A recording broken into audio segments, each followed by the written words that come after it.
waiting for the Israelis to be investigated and for you to come back to us and said, this person is held accountable for the killing of Muhammad So Baluch. journalists in Gaza absolutely need to be protected. When it comes to Israeli government investigations, you should ask the government of Israel that question. We obviously engaged with them about that and pressed for answers, but you were certainly welcome to do so as well. Those are Israeli government investigations, but we have made clear that when it comes to journalists, they need to be protected. I will tell you, ultimately, the answer to this is to get a ceasefire, which is why we continue to push for a ceasefire. The journalists that are operating in Gaza are doing so with incredible heroism.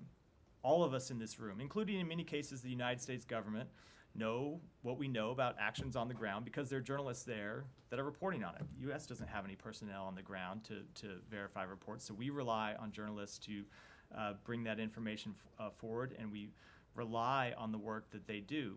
But as long as it is an active conflict zone, journalists are going to be at risk the same way other civilians are going to be at risk, which is why we believe the ultimate answer to this question is to reach a ceasefire, and why we continue to use all of the diplomatic muscle that we can bring to bear to try to get one over the line. Sure. I mean, the reason I ask you is because the United States value press freedom and the work of the journalists on the ground, but we don't hear you condemning the killing of Palestinian journalists like you condemn the killing of other journalists in conflict zones. We absolutely condemn the death of any journalist. We don't want to see any journalist hurt anywhere. Now, when it comes to the specifics of how any one journalist dies, while we object to the killing of any journalist, oftentimes we don't know the circumstance under which they were killed, whether it is an accidental strike, whether they were somewhere where they were covering an incident and there was a militant nearby. It's difficult to speak to the motives behind a strike when we don't know them, but absolutely we condemn the death of any journalist anywhere in the world. Okay, and the killing of civilians, there was a grandfather of a girl that was killed a year ago called Reem, 2-year-old.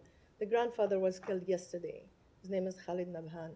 And he became an icon because he was very close to his granddaughter, and he was killed as well in Nusayrat camp yesterday. Do you still think that this is also random killing? It was an incident that needed to be investigated? How these civilians are dying every single day, whether it's 50 or 60, it's a number that we keep repeating all the time in every briefing. I think that there continue to be unspeakable tragedies happening in Gaza every day. Not just the death of civilians, the maiming of civilians, the people who find it difficult to get enough to eat, the people that find it difficult to get access to medical care. It is an ongoing tragedy, and the answer to stopping that tragedy is to reach a ceasefire, which doesn't just require acquiescence by Israel, it requires acquiescence by Hamas. And that is what has been so difficult to get over the past 7 months, well, more than that, 7 months since the president outlined the ceasefire proposal that we put on the table, but we've been pushing to get a ceasefire since long before that.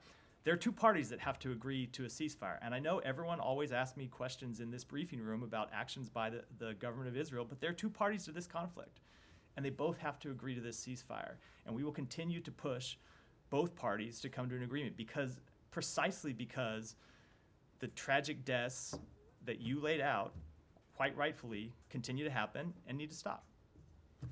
Thank you. I'll come just to follow up on the journalists.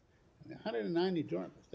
That's all by accidental, you think? I can't speak to any of those incidents without having full information. But ultimately, Saeed, every one of those deaths is a tragedy, which is why we need to stop more deaths from happening, which is why we need to get a ceasefire. No, I understand. I just want, you don't think that all of them are accidents? I don't offer. So, Saeed, I don't offer opinions based on speculation from this podium. Right. I offer them based on conclusions that we're able to reach after looking at a full assessment of incidents. Okay. Following up